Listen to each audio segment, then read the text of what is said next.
पालघर जिला प्रशासन का अति महत्वपूर्ण अभियान, एक खास कोशिश। इस अभियान से पढ़ाई के स्तर को मिलेगी एक नई ऊंचाई। पालघर के सांसद हेमंत विष्णु सवरा पालघर के सांसद डॉक्टर हेमंत विष्णु सवरा ने हमें बताया कि जल्दी ही जिला प्रशासन का अति महत्वपूर्ण अभियान, एक खास कोशिश शुरू होगी। इस अभियान से पढ़ाई के स्तर को एक नई ऊंचाई मिलेगी। इस अभियान के तहत पालघर जिले के 2120 स्कूलों में निपुण पालकर गुणवत्ता विकास अभियान चलाया जाएगा। वाड़ा में घटे डकैती के अपराध का खुलासा, चाहन और मोबाइल फोन जब्त किए गए हैं। वाड़ा पुलिस स्टेशन के अंतर्गत ब्राह्मण गांव में 24 मई को तड़के 1:35 के करीब आसपास तुकाराम शिवराम पाटिल के घर में कुछ अज्ञात व्यक्तियों ने प्रवेश किया। डकैतों के हॉल के मुख्य दरवाजे को लोहे की सलाख के उखाड़कर घर में प्रवेश किया। इसके बाद उन्होंने तुकाराम पाटिल और उनकी पत्नी के हाथ पैर बांधे और उनके मुंह पर चिपकने वाली टेप लगाई। फिर घर के कीमती सामान और नकदी की तलाशी लेकर डकैती डाली। नागजरी किरात और किरात चिंचारे सड़कों पर करोड़ों रुपए के गड्ढे, नागरिक आक्रोशित, ठेकेदार और अधिकारियों के खिलाफ मामला दर्ज करने की मांग। नागजरी से किरात तक की सड़क का निर्माण ठेकेदार शिवसाई कंस्ट्रक्शन ने और किरात से चिंचोरे तक की सड़क का निर्माण एजेंसी अभय बी यादव ने पूरा किया। दोनों कार्यों के लिए केंद्र सरकार के केंद्रीय सड़क कोष CRF और राज्य सरकार के विकास बजट से लगभग 6 से 7 करोड़ रुपए उपलब्ध कराए गए थे। हालांकि काम पूरा होने के 2 हफ्ते से भी कम समय में पूरी सड़क जर्जर हो गई है। डामर उखड़ गया है, गड्ढे हो गए हैं और सड़क यातायात के लिए खतरनाक हो गई है। दादा दादी के द्वार पर वचनाची वारी, वरिष्ठों ने कविताएं और गीत भी प्रस्तुत किए। आषाढ़ी एकादशी के अवसर पर पालघर बुक क्लब ने आनंद वृद्धाश्रम में दादा दादी के द्वार पर वचनाची वारी कार्यक्रम का आयोजन किया और आषाढ़ी एकादशी को अनोखे अंदाज में मनाया। विरार वसई रेलवे स्टेशनों का सांसद डॉक्टर हेमंत सवरा ने किया निरीक्षण, सुविधाओं के विस्तार पर दिया जोर। निरीक्षण के दौरान RPF निरीक्षक JP मीणा और निरीक्षण अवधेश पांडे मौजूद रहे। पालघर बस डिपो से जाने वाली बसें खराब हालत में, कभी यात्रियों को छतरियां उठाकर करनी पड़ रही है यात्रा। बस में छत से बारिश का पानी टपकता हुए देखा गया।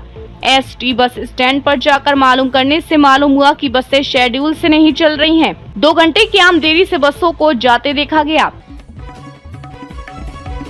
नवली फाटक से पैदल यात्रियों की खतरनाक आवाजाही जारी, गेट बंद, लेकिन पैदल यात्री सुस्त, प्रशासन सुस्त।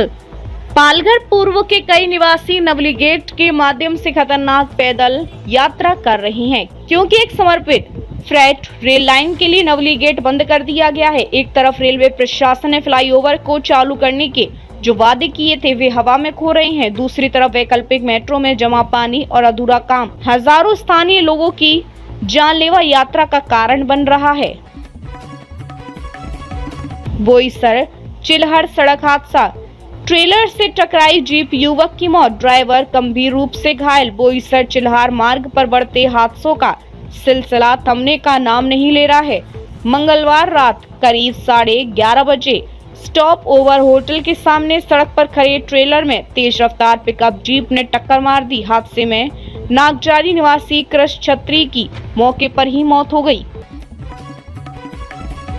भाषा विवाद गरमाया, बीजेपी सांसद निशिकांत दुबे के हिंदी मराठी बयान से राज्य में भाषा की राजनीति तेज हो गई। उद्धव ठाकरे और संजय राउत ने तीखी प्रतिक्रिया दी, जबकि देवेंद्र फडणवीस ने संयम की अपील की। एनसीपी का जूता मारो आंदोलन, दुबे की तस्वीर पर जूते मारने की मुहिम मुंबई में शुरू हुई, जिसका नेतृत्व एनसीपी ने किया। राज उद्धव ठाकरे एक मंच पर लगभग 20 साल बाद राज और उद्धव ठाकरे आवाज मराठी 4 रैली में झुंड के साथ खड़े होकर मराठी एकता का संदेश दे रहे हैं।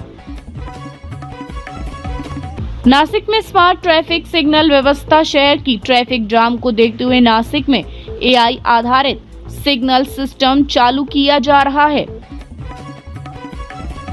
गोरखनाथ मंदिर हमला, फंडिंग पेपल से FATF रिपोर्ट में गोरखनाथ हमले में पेपल से फंडिंग की पुष्टि की, जिससे तकनीकी मॉनिटरिंग पर सवाल खड़े हो रहे हैं। पुलवामा हमले में अमेज़न की आपूर्ति। FATF रिपोर्ट बताती है कि पुलवामा विस्फोट में प्रयुक्त एल्यूमीनियम पाउडर अमेज़न से खरीदा गया था।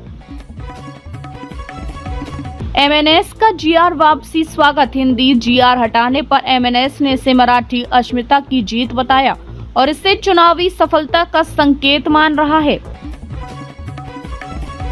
हिंदी मराठी पर राजनीतिक हमले। राज ठाकरे ने हिंदी भाषिक राज्यों पर तीखी टिप्पणी की और मराठी सांस्कृतिक श्रेष्ठता की वकालत की। हिंदी व्यापारियों की सुरक्षा पर चिंता। नागपुर में हिंदी भाषिक व्यापारियों पर हिंसा के बाद CAMIT ने एक निवेदन मुख्यमंत्री फडणवीस को भेजा। बहु सांस्कृतिक महाराष्ट्र बचाने की मांग की। विरार में हिंसा व धमकी। राज उद्धव के बयान के खिलाफ स्वामी आनंद स्वरूप ने बयानबाजी की और मंत्रियों को चुनौती दी, जिससे हालत चिंताजनक बने। मीरा रोड में भारत जयकार MNS कार्यकर्ताओं पर दुकान मालिक से जुड़कर मारपीट करने का आरोप लगाते हुए पुलिस ने 7 कार्यकर्ताओं के खिलाफ आरोप तय किए। भिंडर में ड्रग स्पॉट छापा। डोंबिवली क्षेत्र से 2 करोड़ रुपए की ड्रग जब्त। विदेशी नागरिक गिरफ्तार। ड्रोना ब्रिज का नाम सिंदूर फ्लाईओवर। मुंबई में पुराना कर्नाक ब्रिज गिरा, नया ब्रिज सिंदूर फ्लाईओवर नाम दिया गया।